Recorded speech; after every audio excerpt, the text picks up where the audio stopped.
Alex, tomorrow it is Friday. God, is it ever? And It I could feels not be like happier. it. It went fast. I don't know Yeah. where this week went. It went for me in a haze of various wrestling-related conversations and videos. I don't know what your week entailed, but pro wrestling kind of took me over this week in a way I did not expect. Why? Break it down for us. Well, so we recorded the Power Bombcast last night. That was Uh-huh. a solid 2 hours of wrestling discussion, which is longer than we usually tend to go. I have Encyclopedia Bombastica coming up this weekend for WWF Royal Rumble for the SNES and Genesis. Is that one of the good Uh, ones? that was one that I liked as a kid, but in retrospect, no, is not a very good game. That's not like one. It used to be an arcade machine, right? No, I'm No, trying that to was remember never an if I. arcade one. That was a straight up LJN release from like the early 90s.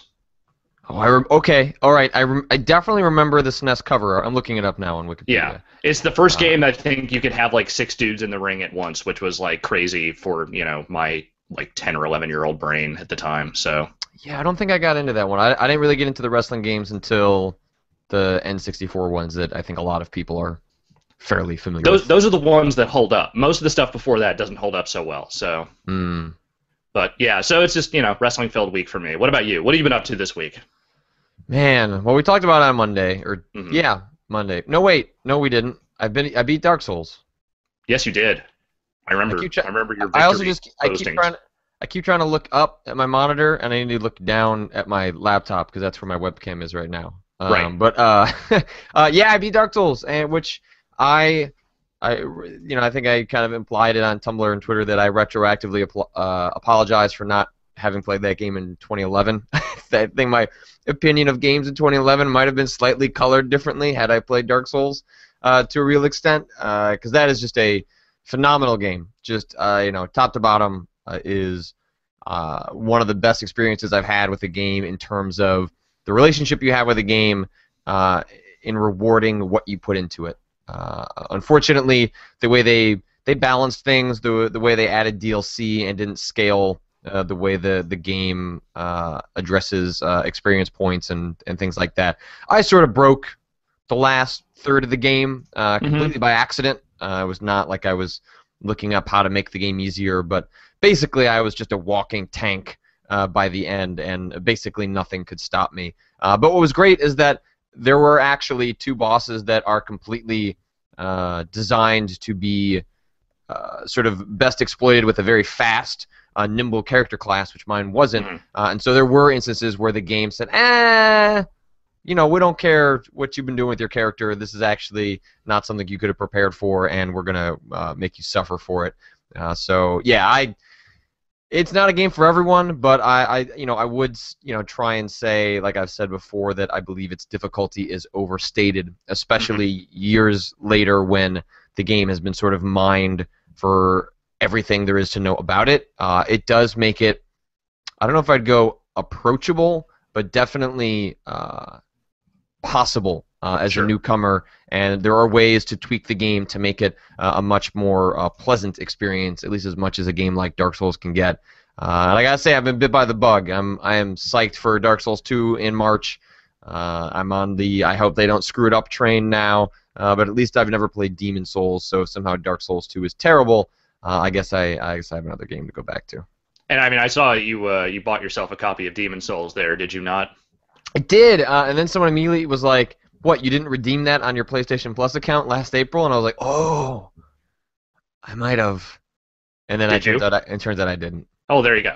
Like that's how little interest I had in ever thinking I would care about that series, is that I didn't even redeem the free copy of the game on my PlayStation Plus account.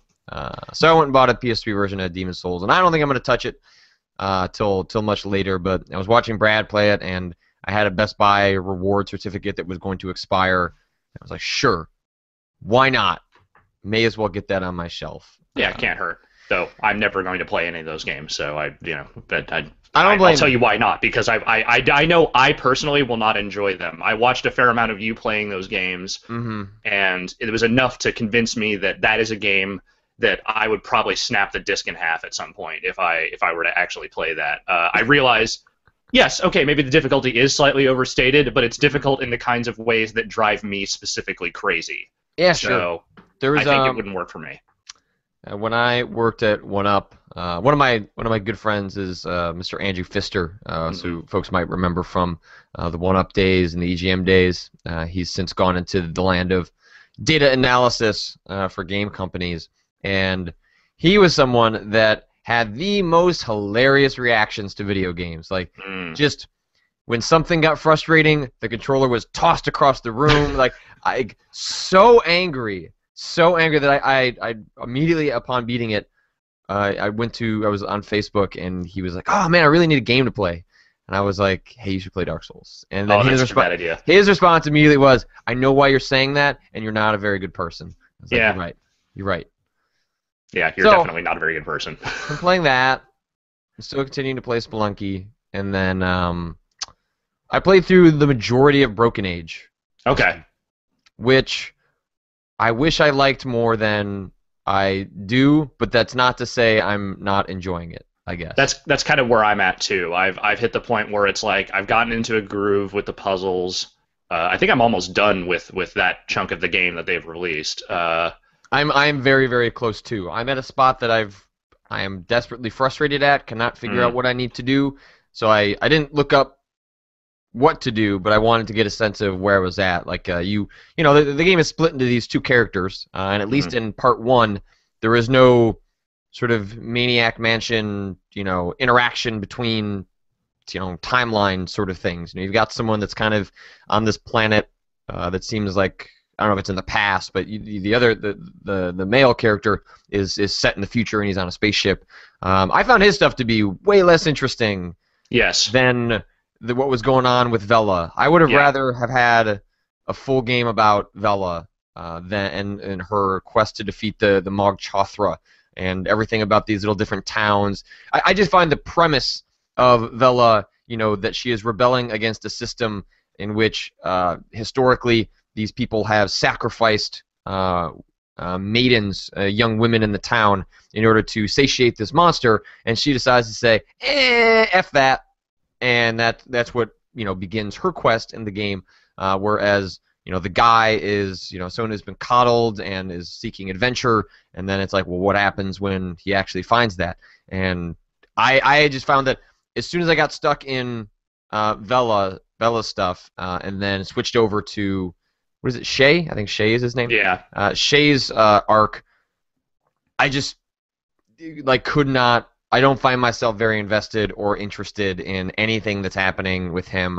I don't know if it's the lack of real characters or just Shay's not that interesting, but I don't know. I'm hoping there's a better payoff for how these are going to intertwine, and maybe being around Vela will complement Shay in a way that makes him more interesting. But I just I was basically just getting through Shay's part so that I could get back to Vela's section of the game. It sounds like the dudes, someone in the chat was saying, so the dudes on the Bombcast had the exact opposite reaction to you, but I'm in your boat. I definitely find Vela's stuff more interesting. I think the cast of characters there is pretty great. There's some interesting voice talent in that group, which I think includes Jack Black, and I'm pretty sure I heard Pendleton Ward in there somewhere as well. And Will Wheaton is in the lineup there too. He's the guy in the cabin.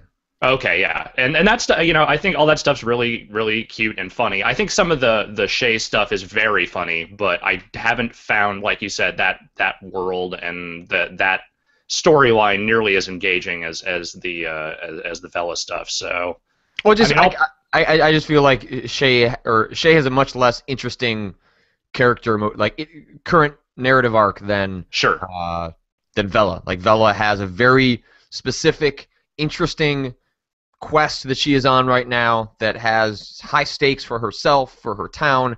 I've found the characters that she comes along, encounters along the way, just way more interesting than anything in Shay's. But obviously, Shay's is different. Like it's meant to be isolated. That's part of his narrative arc. But yeah, I can't find myself all that attached to what's going on there. But would you agree with my assessment that it is much more about the characters and the storylines than the puzzles and gameplay at this point? Because I feel like the puzzles are kind of there and they're progressing things, and sometimes they take a little bit of thinking, but they're not necessarily the most interesting thing in the world. No, I'm actually surprised at the lack of depth to a lot of the puzzles. Many of the puzzles are there's a little bit more to them than you would get in, say, your modern average Telltale game. Sure. But by and large, most of the puzzles are...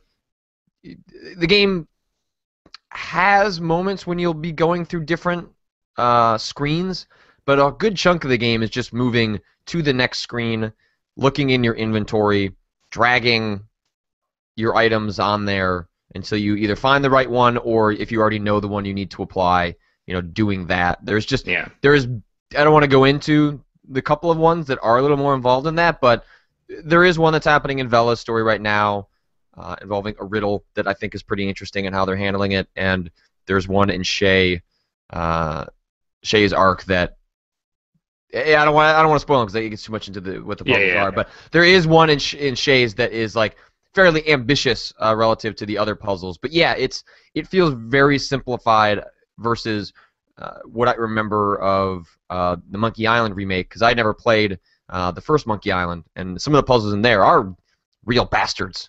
Mm-hmm. And I don't think it's purely just some of the Monkey Island puzzles or the earlier adventure games just being a little more less vague, a little more figure out what the designer is thinking. I actually think like some of the ones like that involve there's one in the original Monkey Island involves like finger counting.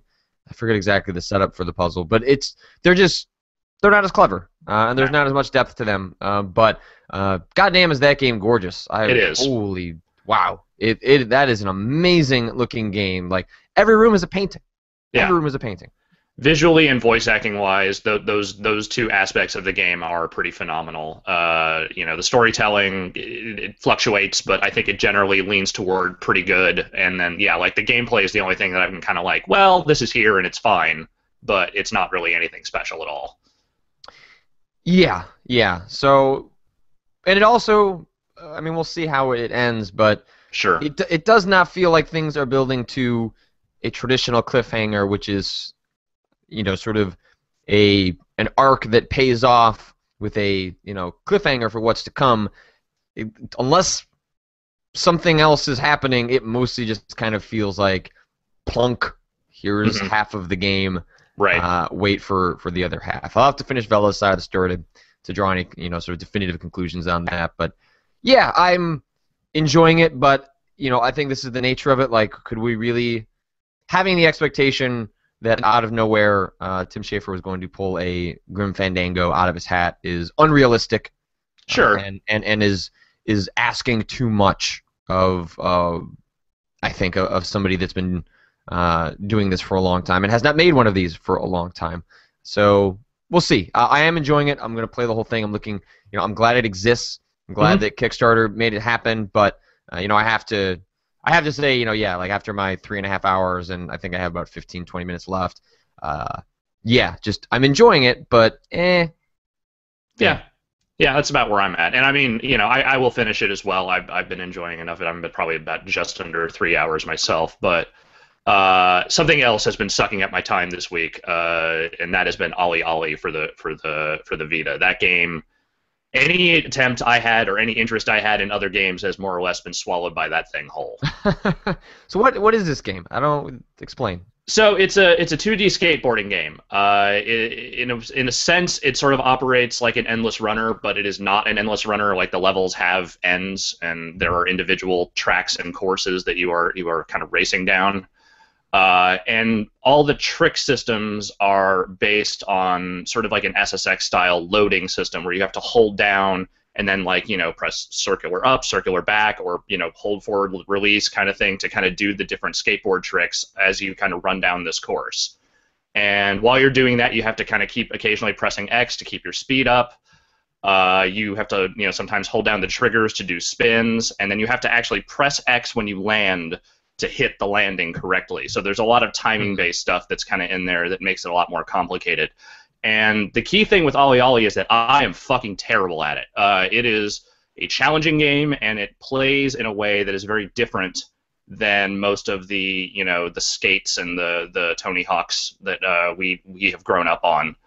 But it does so in a really admirable way that I dig a lot, and despite the fact that I am terrible at it, I want to keep playing it, and I want to get better at it, sort of in that kind of Spelunky-like way.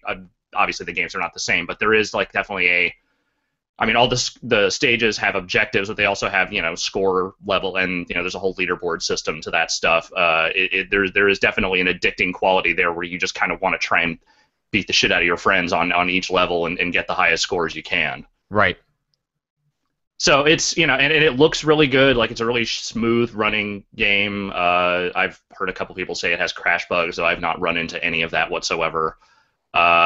It is, like, mechanically, it feels like it works really, really well. I just haven't, like, my dumb, broken hands can't quite figure out the timing on some of those tricks yet. But the basic stuff I think I've got down at this point, and there's a surprising amount of stuff to go through in that game, and it all seems like it's really, really well done. Does it use the Vita in any sort of interesting way? Is there like anything preventing this game from coming to other platforms, or does it use like the touchscreen and stuff? It does not really use the touchscreen at all, as far as I've seen thus far. I mean, I've mostly been replaying the same like early stages just to try and beat all the objectives and get through some other stuff. But as far as I can tell, it doesn't do anything with the touchscreen. I think it's going to remain PlayStation exclusive for a while, because I've heard from various people that Sony did a fair amount of funding for that game. So it will probably not be coming out on other platforms. But I don't know that it needs to, because it seems well suited for the Vita hardware and the Vita controls. Like, it plays very well with the Vita thumbsticks, which, I mean, you and I have both commented before, are some of the better thumbsticks certainly I've ever encountered on a handheld platform. And I think that game seems really well tuned for that control scheme.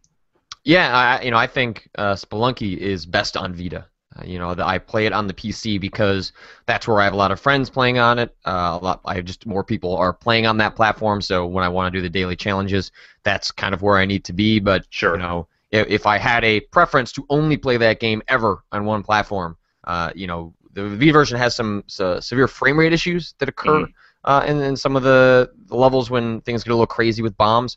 Yeah, it looks incredible on that tiny screen, and the controls are so tight for that game that you want a controller that is equally responsive to that, and the Vita, much like the DualShock 4, feels like that for me.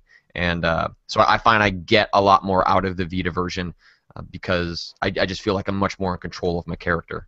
Yeah, it's I will play a game on the Vita for a long time, and then I will kind of put that system aside altogether for usually like a month or so at a time. And this is the game that has will probably take up the next month or so of my life before I end up putting that thing down again. I really wish there was a more consistent game pipeline on that system. I wish there were more developers like kind of aiming toward that thing. And I know that there's like PlayStation Network and indie stuff that eventually makes its way over there, and that's fine. But most of those games are games I would rather play on a TV than on a handheld screen. So I don't necessarily take as much advantage of the cross-buy stuff as I could. I don't know. The thing I've lamented before is that I still wish that was like an actual gaming system that developers like outside of Sony and Sony-funded indies wanted to make games specifically for. But it just seems like that's not going to happen again at this point. Yeah. I think the Vita is a you're going to get stuff on PlayStation Plus. You're going to get stuff that Sony funds, and you're going to get a bunch of indie games that they make partnerships for. But yeah, I mean, I think it's being realistic about what the Vita is going forward. But as a Spelunky playing device, my Vita is worth it. Yeah, I don't regret buying the system one bit. I think it's a really great handheld system. I just, totally. It came out at a bad time. It was poorly promoted. It did not get the support it needed, and now at least there is this sort of like supplementary function for it that is proving to be very worthwhile. I'm just bummed it did not become a bigger deal than it is. That's all. Yeah, I mean, you look at the amount of effort and time Nintendo has put into trying to make the 3DS work, and it's a rough time for handheld devices that are not also, smartphone-esque creatures like an iPad. And, that's not an easy problem to solve, and Nintendo's just tried to do it by the hard work of putting out just kick-ass software. I mean, 2013 was an unbelievable year for the 3DS. It sure was. And that's not an easy feat. But, when you're a company like Nintendo, you can pull that off. But, Sony had, a whole other platform to support, and Nintendo didn't support their other platform nearly as much. And, Look where we are. Yeah, it's kind Look of in where a strange we are. place. So I played that. I'll probably pick up Ollie Ollie. I'm going to my parents' lake house this weekend, so I wouldn't mind having a handheld game to play. It's a good one. I thought I might be able to get my hands on this Bravely Default game. Oh yeah. One of those has not come my way yet, but I don't think anyone else at Giant Bomb was going to play that game, so I wanted to try and give it a shot because I've heard it sounds pretty neat. Or at least has an interesting battle system. So we'll see if I can't give that a shot, or maybe I'll start Persona 4. It's good that at least one of us is trying those games, you know, because as far as I can tell, Brad played about 2 hours of the Banner Saga and never picked it up again, so I'm the only one who has actually dug into that one. Yeah, there's no quick look at Banner Saga on the site, and I think I might just solve that myself at some point. If only there was some way we could do it together. Is there multiplayer in that game? There's a multiplayer separate free-to-play thing that they put out before Right. the main game. So there's no actual multiplayer in the main game. Okay. Well, let's see. There's a little bit of news going around. There is. You know, the big thing this week. Yeah. The other guys talked a lot about the YouTube stuff with Microsoft on the Bombcast. So They point did. you there if you're looking for chatter about that, because I just have not looked into it as much as I would like. But I have been poking around at this King Candy Saga stuff. Speaking of Banner Saga. Yeah, transition. I didn't even. Wow, look at that. Look at I'm doing transitions without even knowing it. Mark of a good host, I guess. And so, you know, basically for folks who aren't aware, the company King, I think it's just called King, right? King. I think it was King or King.com, one of the two. Anyway, they're the company behind Candy Crush Saga, the free-to-play, pay-to-win, depending on how you look at it, match 3 puzzle game that is extremely popular. Like, it's Yes. one of those, it's your mom plays it kinds of games. And they have gone down the road of, so, you know, in U.S. copyright and trademark law, like, you do have to protect the things that you own, or else you can inevitably give those up, or companies can claim that the trademarks that you own are ubiquitous and that they can use them. You know, Nintendo famously had to get really aggressive about the term Game Boy, I believe, in the 90s, because they became close to losing that, and Game Boy was just going to become a ubiquitous handheld term that anyone could use. So, you know, U.S. trademark law is set up that you do have to protect and show that you care about your trademarks in order to continue to use them exclusively. But it seems like King is being kind of a-holes. I'm not sure what D-bags. Wretched. So basically, they have gone after. It started out with they went after a game on the App Store that just happened to have the term, I believe, candy in it, and the game had nothing to do. It was not a match 3. It was a slot game. It was like a slot machine game. Nothing to do with Candy Crush Saga. And like in both of these complaints, the one that was against Candy for this one, and then Saga for the Banner Saga, like King sort of admits, like, we don't really think they're actively trying to take advantage of what we're doing, but we need to protect our trademark. And Saga is even crazier. Like the idea that the Banner Saga is cashing in on Candy Crush Saga. Like the Banner Saga is a hardcore, depressing, tactical RPG, and Candy Crush Saga is a match 3 game with colorful happiness and free to play, sucking your wallet, coming out of it. So, yeah, I'm trying to find. Like in December, this is from a Joystick Story. It says, in December, King claimed the Banner Saga was confusingly and deceptively similar to King's previously used Saga marks, but said yesterday it wouldn't take action against Stoic. King has not and is not trying to stop Banner Saga from using its name. We don't have any concerns that Banner Saga is trying to build on our brand or content. Obviously, that changed a little bit when they were served with papers from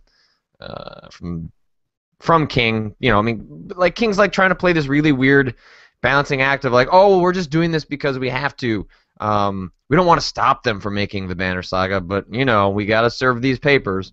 And Stoic's response is hilarious because they're like, we're just gonna keep making these games. they can't Yeah. stop us. So I don't know what that means. Like, you can say that, and you can still have legal trouble. But I think Stoic is just trying to maybe grandstand a little bit in the public eye in the hopes that King will just kind of back off.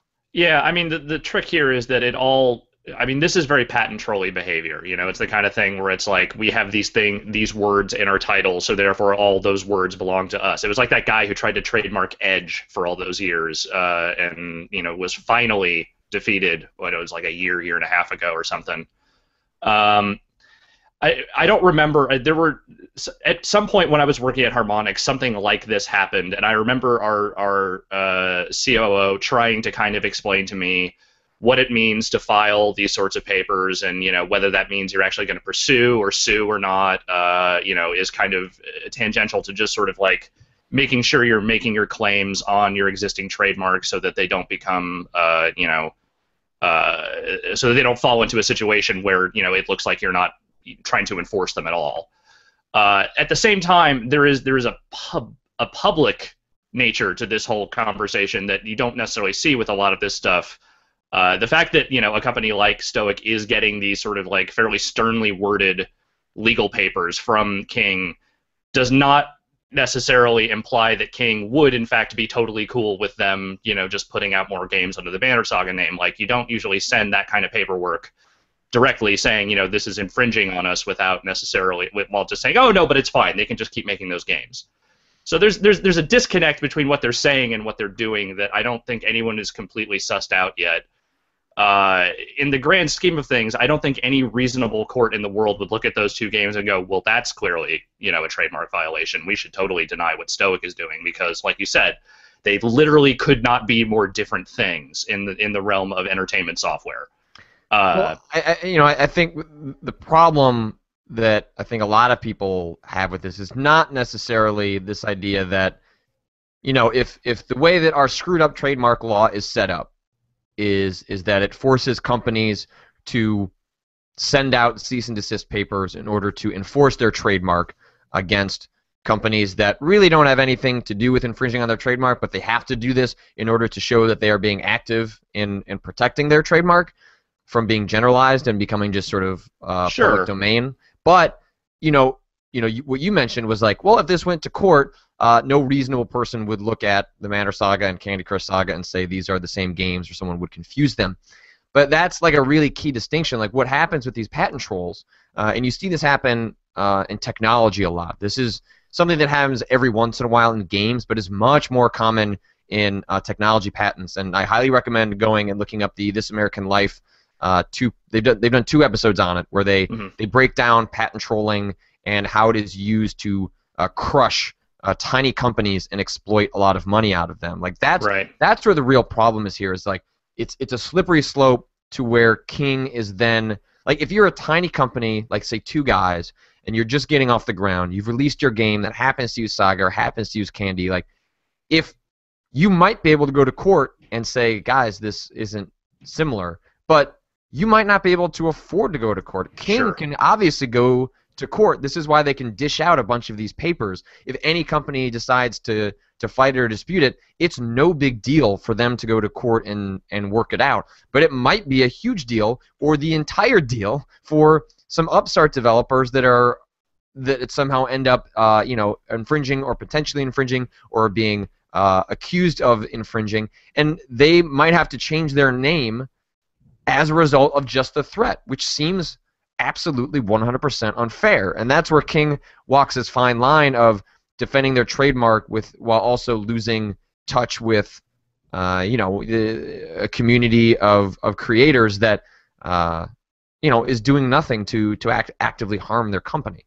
And I think the real key thing in all of this, and the point that sort of sums the whole thing up, is the fact that this company is trying to trademark the words Candy and Saga, like just those words all together, for video game software. And the idea of enforcing this notion that anything with the word Candy could somehow be construed as a trademark violation, or Saga could be construed as a trademark violation, is inherently absurd.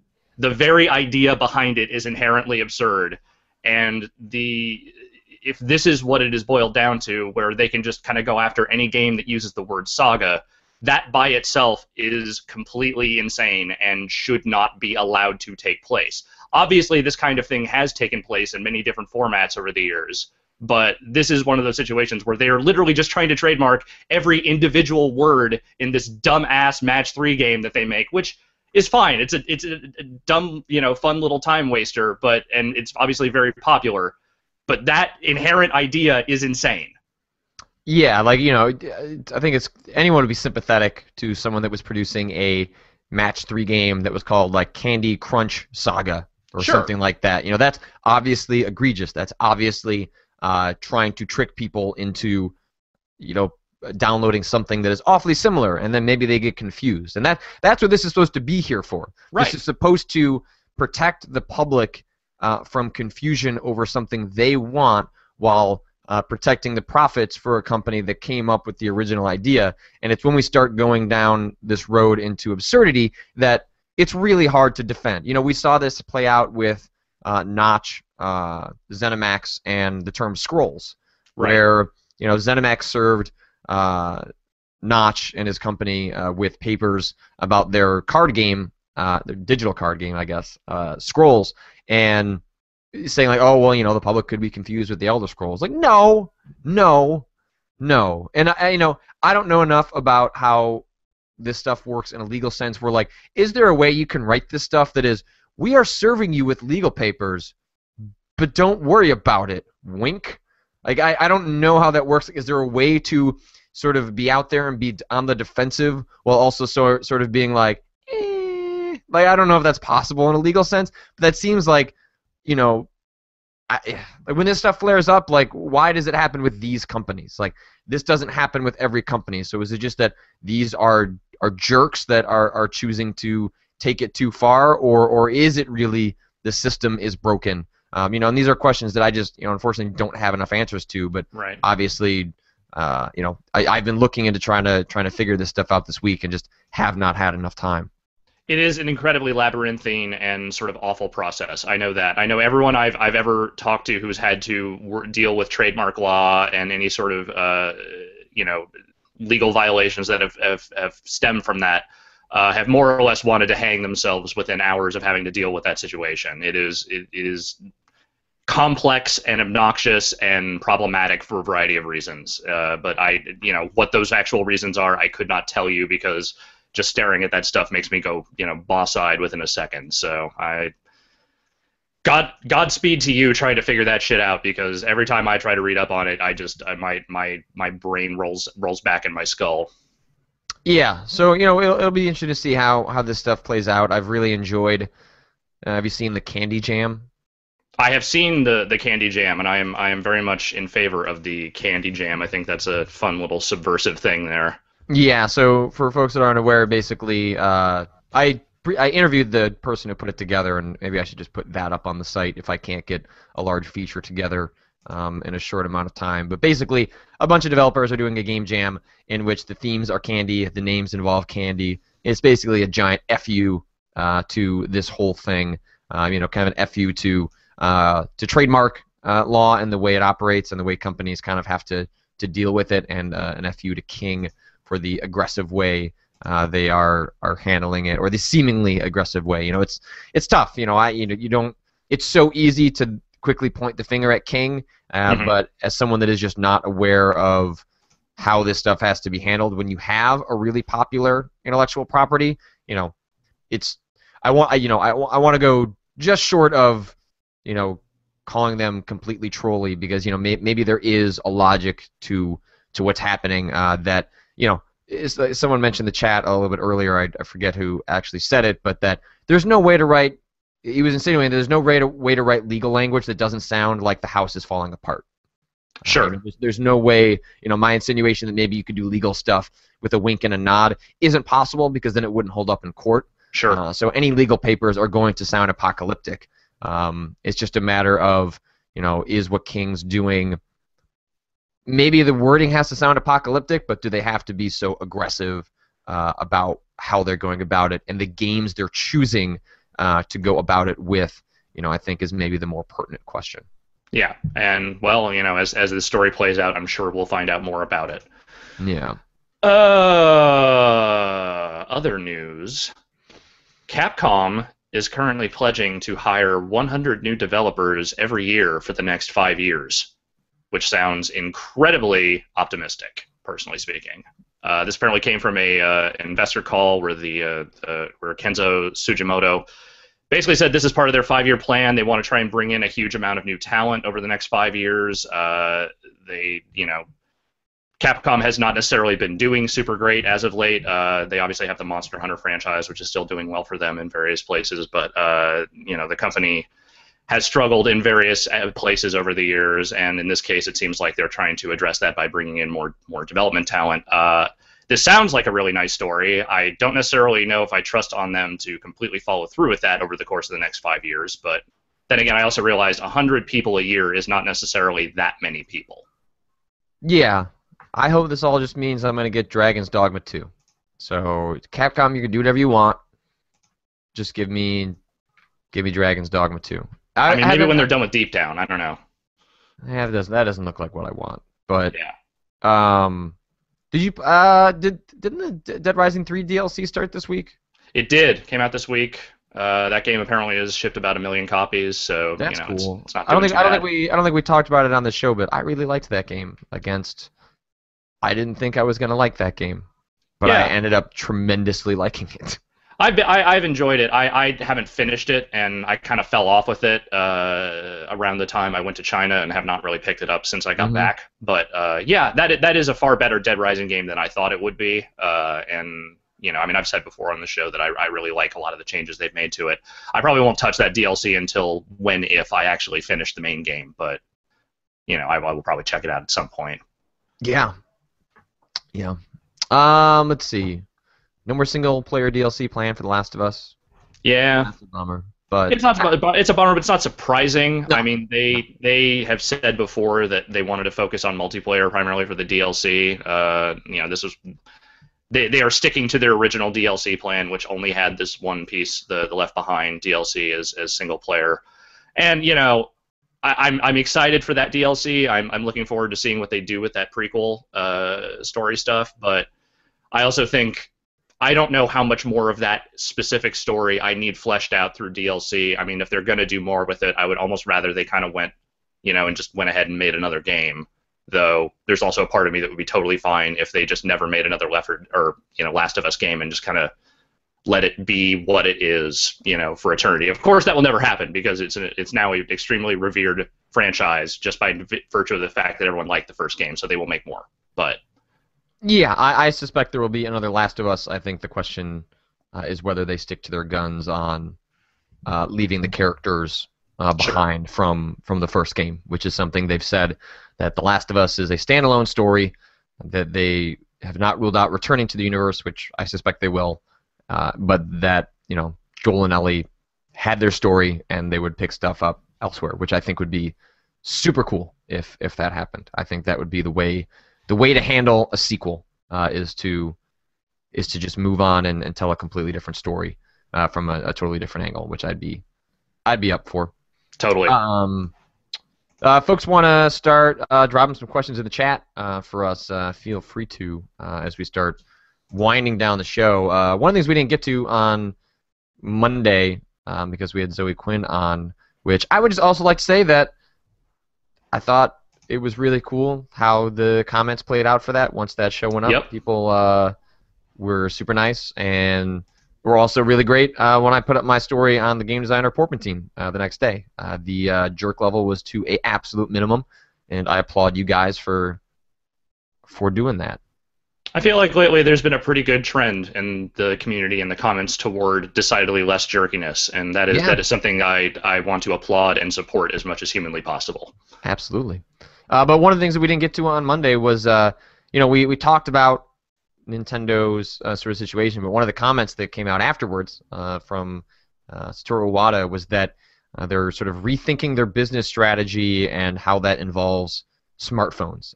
He specifically said, I'm paraphrasing the quote, but it's not as easy as just putting Mario on a phone, which right. I think that makes sense. Nintendo is a slow-moving giant, but I'm curious to find out what they mean by that. I know one of the examples that he pointed to was that I think the game is called Puzzle and Dragons. Puzzle and Dragons. I think that's right. Anyway, it's a super popular free-to-play game. More so in Japan than in the U.S., but I think it's also popular over here. And it's a free-to-play game that you download on your phone and tablet and whatever. And then that game was released on the 3DS and sold like millions of copies. A full-price 3DS game that was a higher quality version of something that was already a free-to-play game. Did very, very well for the platform on the 3DS. And he said he pointed to that as something what they're thinking about for what Nintendo could possibly do. So, I think if you kind of take that logic, a step further, it's like, are there ways that essentially Nintendo could produce games or experiences for phones and tablets that funnel people into experiences on their own hardware platforms? Like basically using, is there a way to create, maybe a limited Pokemon experience that gives you a taste, but once you're bit by the bug, it's like, oh man, I got to see what this is all about. Oh no, now I need to buy a 3DS to do that. That seems like a potentially interesting strategy if that's something that they're able to pull off, and seems like that makes sense as Nintendo's first step into these waters is not actually producing a full-fledged Mario, Zelda, or Pokemon game for an iPhone or an iPad, but what if there was something that acted as a teaser to a Pokemon-like experience that then got you interested in something more fleshed out on the 3DS itself? Yeah, I mean, I think that makes a lot more sense than them just diving headlong into making mobile games. Chris Kohler wrote a pretty smart thing over on Wired this week about.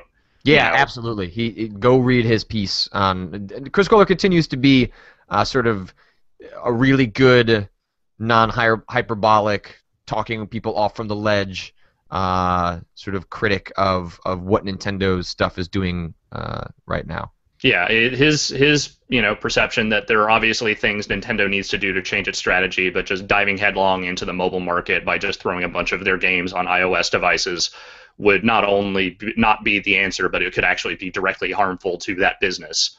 I said before last week, it was one of those things where I foresee a lot of really drastic, sometimes perhaps in some ways dangerous changes for that company. I don't necessarily want to ever see Nintendo get out of hardware. I don't want to see Nintendo fail.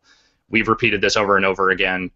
It's just my kind of inherent cynicism and my inherent pessimism for the way this business tends to go that just I have a hard time seeing a lot of good outs for them in the current situation they're in. This possibility of them doing these kinds of things on iOS devices to try and drive people to their existing business makes a fair amount of sense. But then, that only kind of fixes part of the equation because they still have the Wii U to contend with, which is not going. I mean, I don't care how many demos and other little free-to-play type experiences you put on other devices. That's not going to sell that console at this point. Like that thing needs a complete overhaul, either perception-wise or maybe it's time to just straight up try a different hardware system, which I don't know. That could be, which by itself could be an incredibly expensive and failure-ridden endeavor. But this doesn't seem like it's going to fix the console side of the business. At best, it seems like it could help them out with their handheld situation, which is fine but not great. No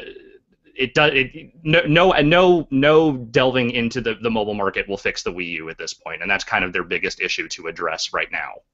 Iwata's not going away. Yeah. I think Iwata will be around through at least one additional hardware cycle. Sure. So I think you can't look at what moves Nintendo makes in the next 12 months in terms of what they potentially do with mobile devices in terms of turning the company around immediately. I think what you'll end up seeing, if I'm doing my armchair analysis as we've been doing for the last couple of minutes, is that they're going to lay the groundwork, for what could be a complementary relationship for their next set of hardware, or if that is one piece of hardware that functions as a, as long speculated handheld slash home device in one thing. Right. If the 3DS is kind of coasting and it's gonna, it's probably gonna do, pretty okay, and the Wii U is just sort of something that they work on making those people that have bought it happy while they bide their time until the next piece of hardware, I think that's okay too. Sure. But my guess is they will make moves to show they can be successful and drive sales back to their hardware platforms in the smartphone market. But that the idea that it's going to flip the Wii U business, I don't think that's going to be Iwata's ambition. No. The idea that it's going to flip the 3DS business to be DS-like in the way it skyrockets, I don't think that's going to happen either. Nor do I think that's his plan. I think the goal would be to show that Nintendo can drive money back to their existing platforms by leveraging these other platforms, which would ultimately culminate in a new piece of hardware that embraced this on sort of a foundational level, and that's maybe something we would not see this year, but wouldn't be surprised if we saw it next year. Sure. Yeah, that makes solid sense, and regardless, I'm pulling for them because I don't really want to live in a video game world without Nintendo doing their thing. Like we said last week, it's a much more interesting industry with them around and at least relatively thriving. So. Yeah, absolutely. And you know what? The thing to remember at Nintendo is that as poorly as they may be doing sometimes, they have zero debt, so they are in a much better financial situation than both the Xbox division, which someone is trying to sell off, or has been talked about getting sold off, Sony, who is in horrible financial shape. Not because of the PlayStation, but because of kind of everything else at that company. And Nintendo has more than, I think, $8 billion in a war chest and zero debt. So it is always worth remembering the context of what Nintendo is, which is a company having trouble in the market, but the idea that they are going under or anything hyperbolic in that way is completely ridiculous. Sure. Let's see. Some people asking, it looks like we'll be able to put it up on the site today. I saw that we got a link this morning about it, so we can download a copy of it. But that trailer for the Monolith Lord of the Rings game. Yes, I downloaded that this morning. I will be uploading that as soon as we are done here. Yeah, Shadow of Mordor. So they put out like an 8-minute gameplay demo, and some folks are asking what we think of it. Did you get a chance to watch that yesterday? I did. I watched it in its entirety, and that thing looks pretty dope. It is, I mean, in essence, I guess, break down the familiar mechanics of it. It looks very much like Assassin's Creed in the Lord of the Rings universe, which sounds fucking fantastic, really. And watching it in action, the thing they kept stressing over and over again is that every enemy you encounter, every encounter you have with them, is kind of its own unique thing. And that there is an AI, sort of memory system in there where those characters will remember you and remember the encounters they've had with you, and will, hold varying degrees of grudges depending on how those interactions went.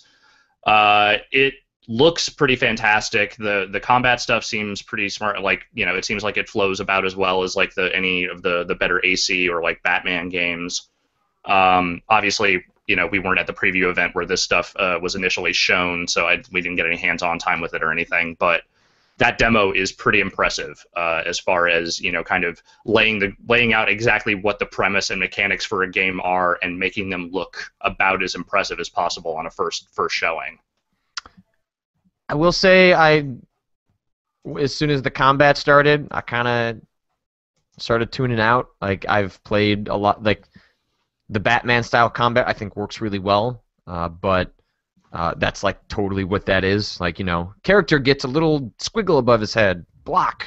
So I didn't find that particularly interesting, but the AI system, the Nemesis system, I believe is what they're calling it, where the general idea with the Nemesis system is that you'll encounter, it's supposed to create unique situations for enemies in each playthrough throughout the game, and you can influence how those interact with future events. Like in the gameplay demo, they show that one encounter with sort of like a sub-boss, you can put him using like your Wraith powers. He's now in your control, and you can influence him.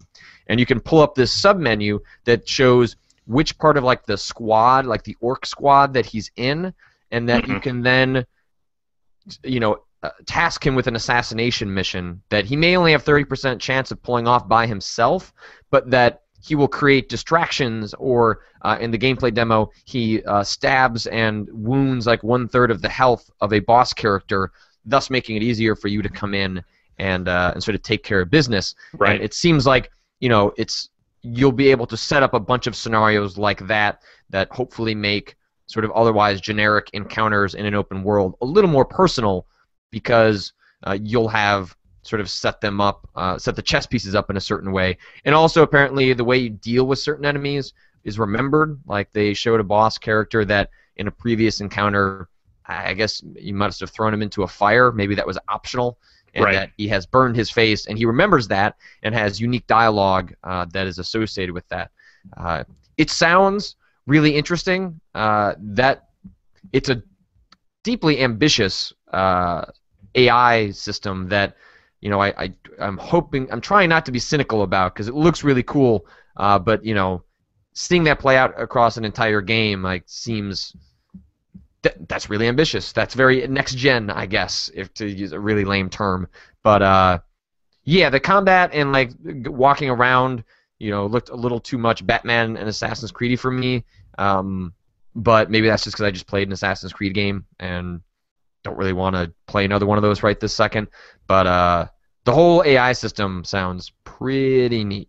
Yeah, I mean, I guess the one worry there is that, you know, how many of those unique dialogue trees and situations are there? Like, is there a limited pool that it's pulling from? So then you start seeing like repeats depending on, you know, the situation and the character. And obviously we don't know the answer to that, and we won't know the answer to that until we've seen more of that game in the wild. But as a first impression, that video is very good at delivering something that looks wholly appealing. So, you know, I was not really that interested in that game at the outset, and now watching that, I'm paying a lot more attention to it. Even as someone who has so thoroughly done with the whole Lord of the Rings thing that I am not even going to bother seeing the last 2 Hobbit movies. You know, that looks like something unexpected and different from that universe, which is a nice thing to consider when you realize just kind of how played out a lot of that Lord of the Rings stuff is now. Yeah, totally. Totally. Bane122, can you give us a heads up on upcoming guests? Well, I can tell you that we're going to have Jen Frank on Monday. Woo! So she's an excellent game critic, game writer, game essayist. She used to work at 1UP, was community manager there, has since done the freelance life, and has a lot of exceptional pieces. A bunch of them have shown up on the website Unwinnable. Yep. She did an exceptional piece on Second Life, I believe, for Kill Screen ages ago that I have to imagine is online in some form. But a truly excellent writer, a very funny person. So she is the one that is supposed to be with us on Monday, and I'm still nailing down guests for the weeks after that. But I will let you guys it's know. exciting. The queen of Twitter favorites. Yeah. Oh my God. Yes. If you get in a conversation with her, just get ready for Twitter favorites on every single exchange, whether or not it's a worthwhile exchange or not. It is just things. They just making them rain. Making them rain.